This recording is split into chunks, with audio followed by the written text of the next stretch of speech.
Yep, it's that time again. Hello and welcome back to the Capital Wasteland. Previously I've done 2 videos talking about the best quests, as well as a tip video and a video showing all the bobblehead locations. So we're going to keep the nuclear train rolling, this time with the Super Mutant Behemoths. Unlike Fallout 4 where there are 5 named behemoths and additional random encounters, there are only 5 Super Mutant Behemoths in Fallout 3, and they attack anything that gets too close. So make sure you've got plenty of stim packs and ammo, big game hunter, we're going behemoth hunting.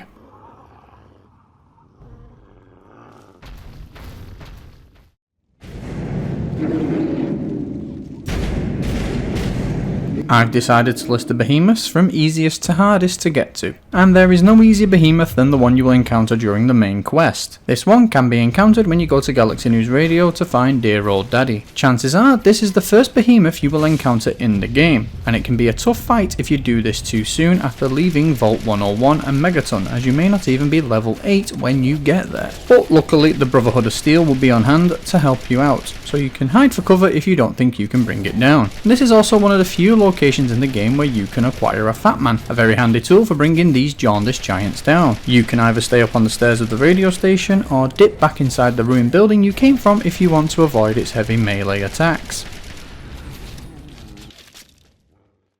Water is the foundation of life, but here in the Capital Wasteland indeed. The next behemoth is one that is somewhat infamous amongst Fallout fans because of how you trigger it. Just southwest of the Jury Street subway station you will find a derelict train line with some cargo carriages and some levelled enemies nearby. Inside one of these carriages you will see a teddy bear trapped between 2 shopping carts. Open the carts and take the teddy out, and then the behemoth will appear running over the hill, presumably to take back Mr. Mutie. If you're not careful, this behemoth can easily kill you, as it is very easy to get trapped in one of the carriages or between obstacles. But once you've dealt with this one, stay right where you are for the next hunt.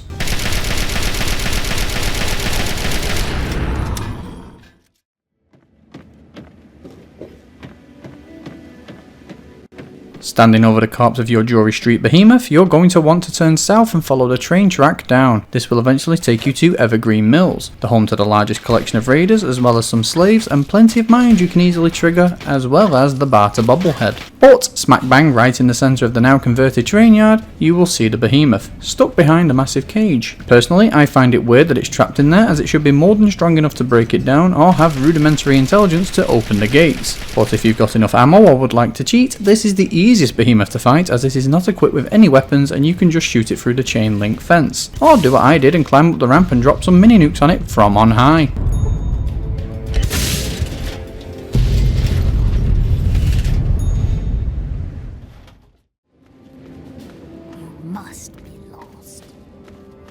Penultimate behemoth now, and it takes us to the downtown DC ruins. This place is overrun with super mutants of every kind, but we need to head to the Capitol building. The easiest way to get there is to head left when you come out of the Museum of History, which is a nice stop along the way, as Underworld, the Ghoul settlement, is a good place to stock up on ammo and health items because you are going to need them. You see, when you get to the Capitol building for the first time, you'll see the Talon mercenary group fighting the super mutants outside. Whichever one wins will eventually turn on you, but that's just a taste of what's to come.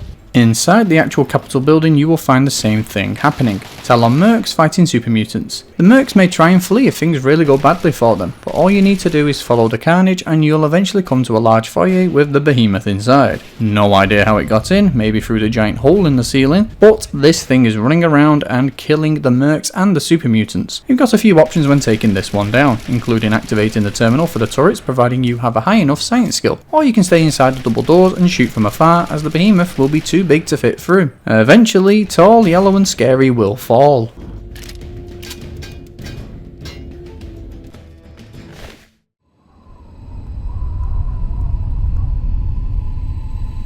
And now we come to the final behemoth. This is definitely the hardest one to reach out of all of them, as to even get to where you need to go somewhere else. The only way to get to Tacoma Park is through the Vernon East subway station, but getting to Vernon East is not easy. There are a few ways to get to the Vernon Square section of the DC ruins. One of the more direct ways is through the DuPont Circle and Chevy Chase subways, but even these can be a bit of a maze to navigate. These subways link almost every section of the downtown ruins together. Another way to do it is if you have already reached the Ghoul City Underworld from my previous entry, you can activate the quest Riley's Rangers, which is located in the Vernon Square section of the map. The one you're looking for is Vernon Square East, located near the Vault-Tec headquarters, a place that does not have a bobblehead surprisingly. Once you get on the other side, you're in for a hell of a fight, as the place will be full of super mutants as you fight your way through. Don't worry about getting lost, as you can't really. It's an open area but linear in where you can go. Once you go through the derelict buildings, you'll come across a factory and it will be full of Talon mercenaries fighting off super mutants. As with the Capital building, the survivors will turn their attention to you once the other side is down. Anyway, deal with them and move over to a large chain link fence.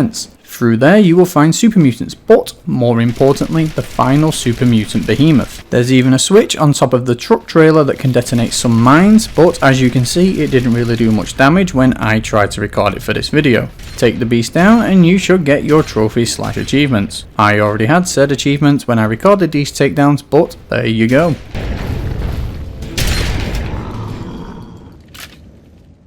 And there we are, all 5 Super Mutant Behemoths in Fallout 3. Check out the description below for all my other content on Fallout 3 as well as more Fallout 3 content to follow, slowly building up to a remaster of the game coming either sometime this year or next year if the Oblivion Shadow Drop is anything to go by. I've been Craig, this is Amalgamingle, and thanks for watching.